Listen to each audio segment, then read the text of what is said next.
Hey guys, Tommy here with the Visionaries, and today I am going to be talking about Fortnite Season 7 since it just came out yesterday. I've got my patch notes pulled up here, so if you see me looking that way a lot, then you know why. And if you see me looking this way a lot, then that means that I'm looking at myself to make sure that everything is still recording and all that, because that's where I have my monitor. Sorry. Anyway, jumping right into the patch notes. First off, we have weapons and items that were added to the game. First, we have the X4 Stormwing plane. It has a total of 5 seats, so you can fit more than your squad can actually hold. So, mostly the 5 is for the, what's it called? For like 50-50 modes and stuff like that.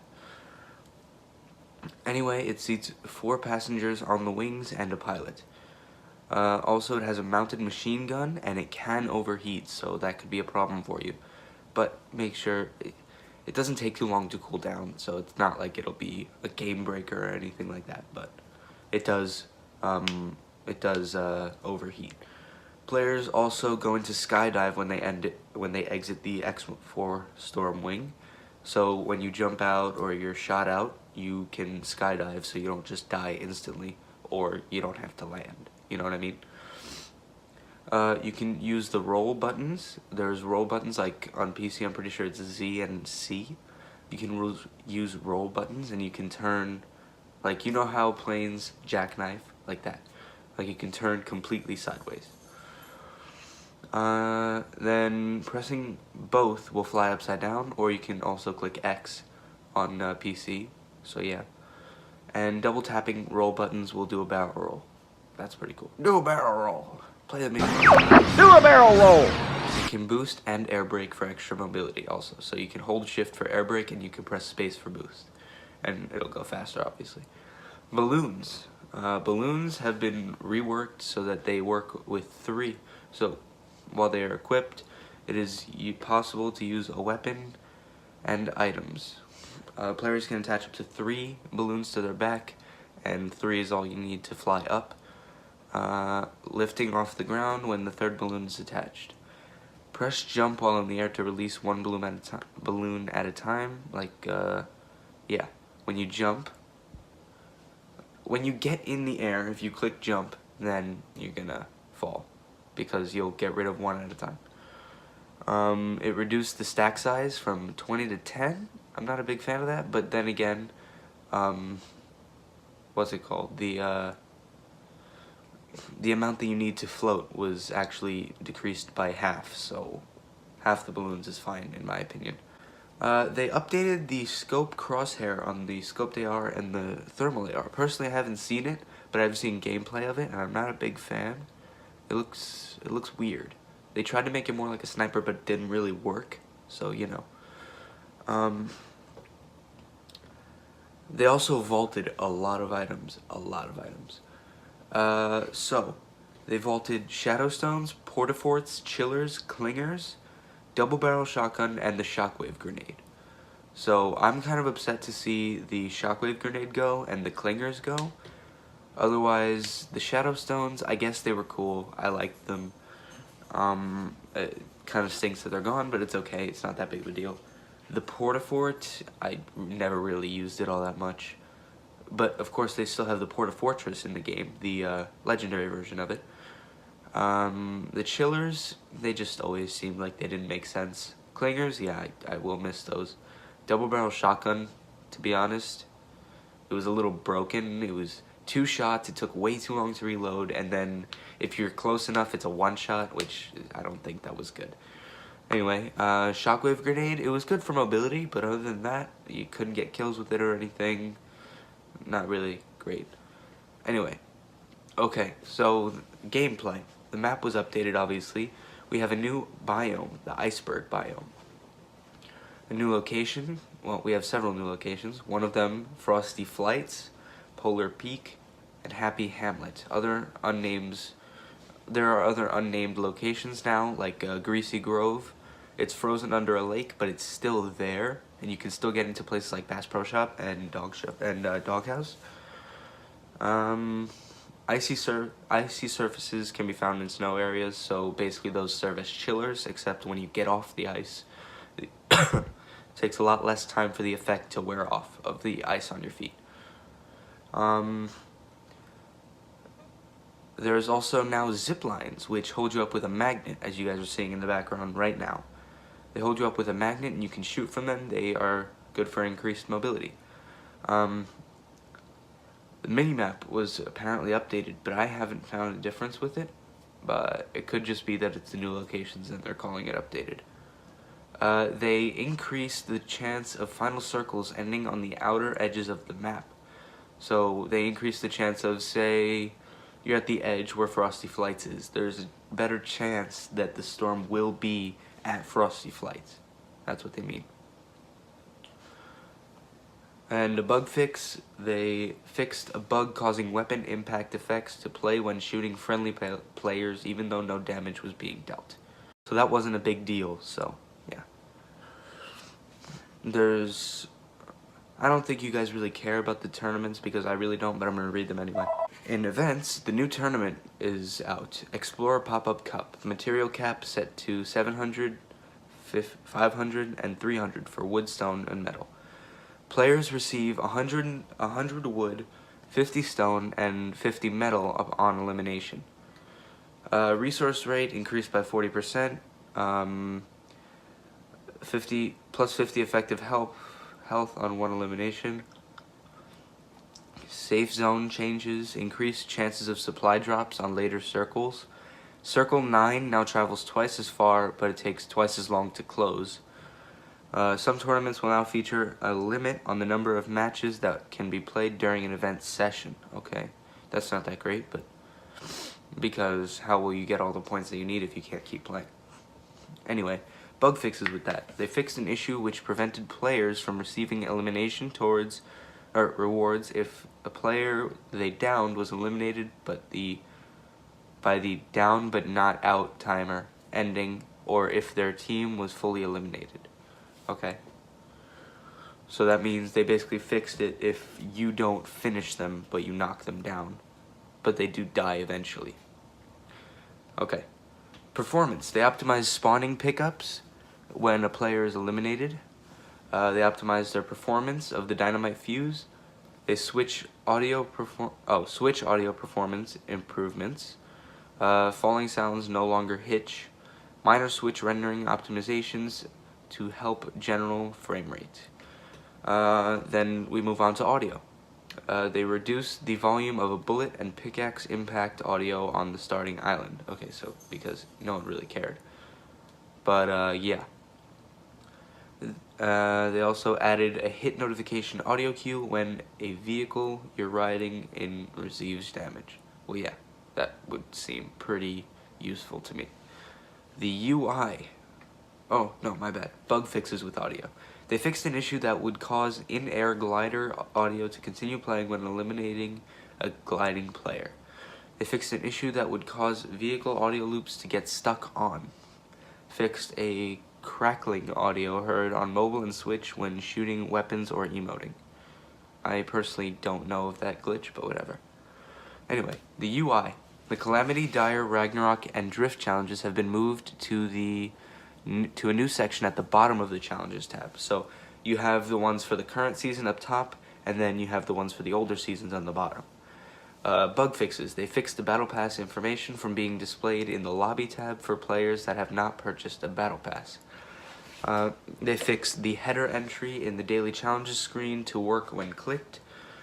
Moved the NVIDIA highlights button to the top right of the Battle Royale lobby to avoid conflicts with chat click zone. Okay, I was having that issue personally because I wasn't able to look at my highlights because of the chat, the global chat.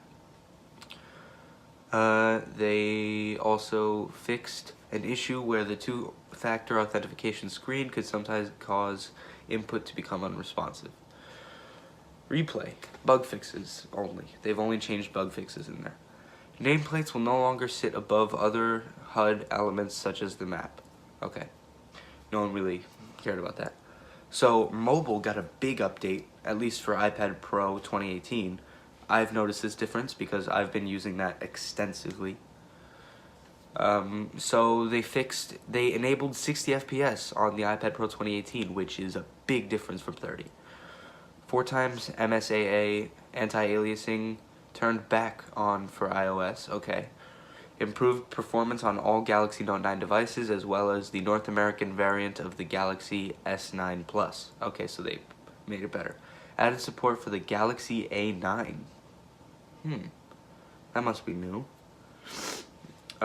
Now, bug fixes. They fixed the black border on the iPad Pro 2018. No, they didn't. I still have that. Fixed graphics settings on previous supported iPad Pro models. Okay, I haven't really seen those. Fixed incorrect quality settings for iPad 6th generation. Obviously, I don't know that because I never had it. Fixed occasional shadow flickerings in the game lobby. Yes, that I had. Okay. And moving on to the brand new creative mode, which keeps causing my game to crash. I almost lost all my gameplay footage because of the fact that the game crashed mid-recording. So you guys are only going to get a little bit of gameplay from it. So, the overview. Creative Hub provides access to your own island, the islands of other friends who have joined on the server, or featured islands selected from the community. Player islands are your creative space that automatically saves. So I created a save file on mobile, and then I opened it back up on my PC, and it showed up. Players will be able to keep a server active for up to 4 hours at a time. Okay. Battle Pass owners will start with 4 islands to allow for different creations. On December 13th, all players will receive 4 islands. Okay, so I have 4 islands too. Friends can visit your island, and island owners can set permissions to determine if your friends can edit/build while visiting. The My Island menu is accessible through the main menu in-game while on your island. So basically, you can set your settings for your island in-game. Then you have gameplay. So the phone.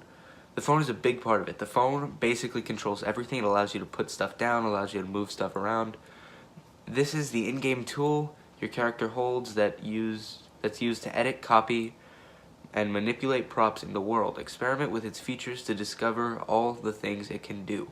Fly mode allows you to quickly travel around the island and create in midair. So yeah, you do get flying mode. Double jump to start flying. But that's only if you allow that. You can also turn that off. My Island menu. The game tab starts and stops player-created games. When a game is stopped, your island reverts to its pre-game state.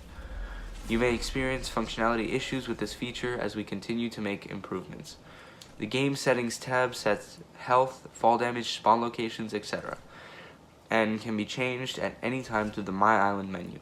The Island Tools tab resets your island back to its original state and sets who can build on your island. So I joined one of my friend's islands the other day, and I was not allowed to build on it.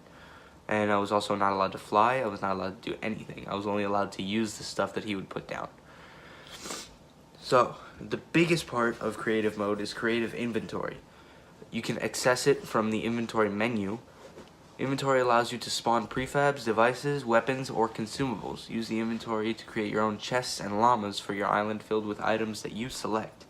Prefabs are pre-made structures the player can place on an island with throwables.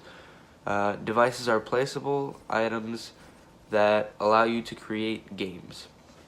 Prefabs. They have 8 obstacle courses, 25 buildings from Battle Royale, and 34 galleries of building tiles and props.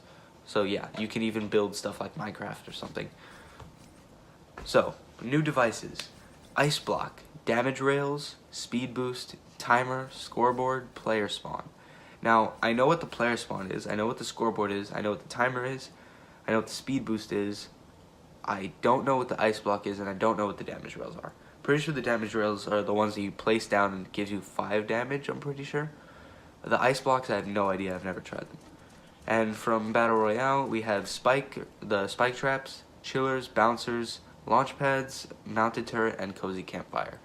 And of course, there's also a spawn thing for the X4 Stormwing. Next up, the performance. The memory bar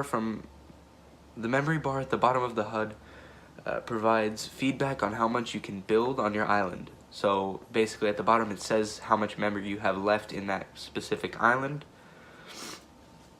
Otherwise it will probably crash. Social. Players will have the ability to join in-progress games with any of their epic friends, even if they are not in a party together. Find your friend in social panel and select Join Creative Server. Your friend must have their privacy options set to friends or public to allow those who aren't in a party to join.